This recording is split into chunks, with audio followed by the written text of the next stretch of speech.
And Brett, are you able to give us a sense of what you are seeing at this moment? Yeah, Brian, and I genuinely, I'm going to try to describe this in words, but it is genuinely just a sense of chaos. We walked up, or pulled up, I should say. We saw students walking out of, I believe that was Acres Hall with their hands up. We're right by Acres. McDonald Hall is right down the road here. But we just saw students walking their hands up. They don't know where to go. And again, we talked about earlier, there's allegedly, from what they've tweeted out, that they still don't have anyone in custody. So we've heard, they put out a description real quick, but there's just a lot of chaos. I actually have a couple students here, if you don't mind hopping in and just telling me what you saw, what happened. You were in Acres in the cafeteria, correct? Yeah, we were in the dining hall, and my brother called me before anyone else knew, and he was like, there's a shooter. And so I was about to go to my dorm, so I'm on the 3rd floor of Acres, and just lock the door and turn the lights off. And then I went to the door, they already had them all locked. And then they told us to just stay put. They weren't telling us where they were, they weren't telling us anything. They wouldn't let us blockade the door. I was like, can I block the door? And he said, no, you need to stay calm, stay put. They wouldn't let us block the door, they wouldn't tell us anything.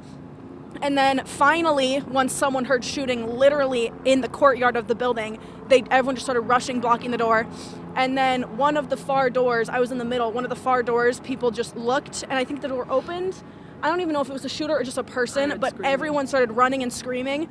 So we sprinted out the other way, we ran down the stairs, and then we came out the building. We walked out, and there were like 5 officers with like huge guns, and we all had to put our hands up, lift our shirts up. They were like, and then they just told us to go lay in a field. So we ran through that parking structure with a bunch of people, but I figured it wasn't smart to be in a parking structure with a bunch of people right by the shooter. So we ran here because we saw cop lights, and there's no cops. So well, that's what we saw, you guys running out of there with your hands up. You told me you were told to go run in the field. You saw us over here because we had a couple other media here, yeah. But there's a few police officers. We don't know, I guess, it's not like the roads were blocked off coming into campus. So that's what we were trying to figure out. I couldn't tell you. I do not feel secure whatsoever. There are these cops with giant guns literally just telling us to literally about the size of like half of my wingspan. It was like 200 people probably. They said lift our shirts, put our hands up so they could see our waistline. They told us to run in the opposite direction, maybe lay in a field so we weren't visible. There were people crowding in the parking structure, and I was like, we can't be here. People are gonna look for these crowds. But when we were, all I heard was screaming. All I heard is, quote unquote, they're shooting because Hubbard is right next to Acres, which is where we were. And that was that. I sprinted. I'm jumping over these flights of stairs, and mind is blank. People were like climbing on top of each other to get out. Like scaling tables, jumping down entire flights of stairs, just sprinting. And keep in mind, this is freshly when we had just barricaded these doors. It's a SWAT car. It took them minutes. We hadn't even finished blockading the door. At least. It took them minutes to even let us convince them to blockade the doors. And there was no security, it was just lunch ladies. Exactly, and by the time we were already running. There was nothing we can do. There were people still doing the dishes, staff still doing their jobs. Like, people think these things aren't gonna happen to them until they do. And I can't think, I can't speak. I'm probably gonna wake up tomorrow and think this was a fever dream. I genuinely have no words for this entire situation. We had so many like gun drills in high school, but it was never real, and it was always soft lockdowns because it was like someone wrote something on the wall. But now it's like real, and the high school treated this with 10 times more urgency than they're treating this. Absolutely. I was talking to my best friend Rada, one of our best friends who is now locked in a building over there. Yeah. We were talking about this on our way to drop my partner off, and we're like, yeah, these things still happen. Gun violence is an issue. This is an issue on campuses and high schools, any educational institution. We were literally talking about this issue yesterday, and never did I think this would happen the next day. I literally have no words. I really don't.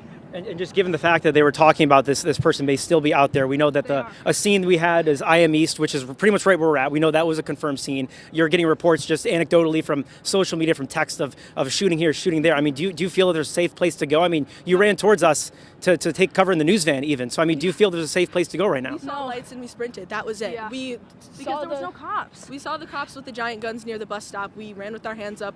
I'm on the phone with my mom. I've got people blowing up my phone. I don't know where I need to go. I don't know where the suspect is. We have a vague description. We don't even know we don't know how many suspects there are. Yeah, they're suspected, one shooter, 2, 3, 4. And they're supposedly everywhere. It was like, they're at Brody, which is 30 minutes that way, so we're like, it's fine. And then all of a sudden they're in the courtyard, literally outside of the building that we're in. It's absolutely, it's just, when you hear things through word of mouth, sometimes it can be for no reason other than fear mongering, but when it comes to something like this, when you hear exactly, when you hear, oh, there are shots at IM East and oh, there are shots at Brody 5 minutes later, when that's a 35-minute walk, maybe 40, like that's how you know there's not just one suspect. That's how you know there are people hurt, there are people dying, and there needs to be something done. There are no roads blocked down, there's no blockages, there are just these cops with giant guns that haven't seen anyone, haven't caught anyone. They don't seem to even know what's happening. They couldn't give us any directions. The cops' directions was run.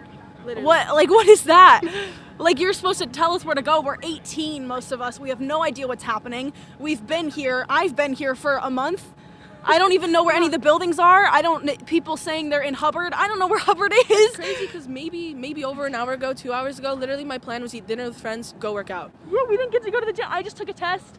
My only worry today was that I was going to fail my test. And I here don't we think are I did. literally running for our lives. Yeah, nothing matters. Nothing matters. Everyone was stressed for that test. I was freaking out. Nothing matters. I could have just died. Hey, Who I gives said a this fuck about a earlier. test? They need to be shaving half of my tuition off for this.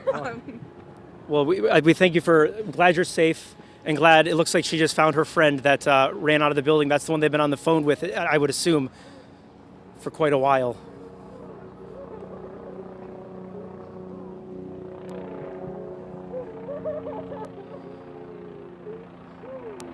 You can just see the raw emotion of everything here on campus. It is just a very, I don't even know how to describe it. When we first showed up, it seemed like students were scared. They didn't know where to go. They were running towards us, as I mentioned.